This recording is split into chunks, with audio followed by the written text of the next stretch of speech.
నమస్తే అందరికీ. ఐఎమ్ చంద్రశేఖర్, మహాజన రాష్ట్ర సమితి ఆంధ్రప్రదేశ్. చిత్తశుద్ధి లేని సమాజంలో, ప్రయాణంలో ప్రమాదంలో ఉన్నారు ప్రజలు. బాగా గుర్తుపెట్టుకోండి, సమాజం ఆషామాషిగా లేదు.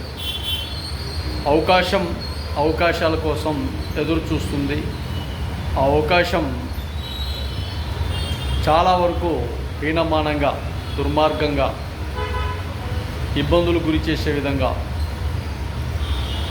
జీవితాలను నాశనం చేసే విధంగా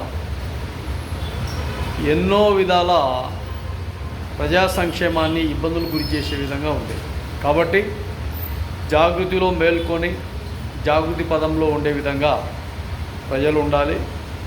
లేదంటే ప్రతి యత్నానికి కట్టడి చేసే విధంగా చర్యలు ఉండాలి. అప్పుడు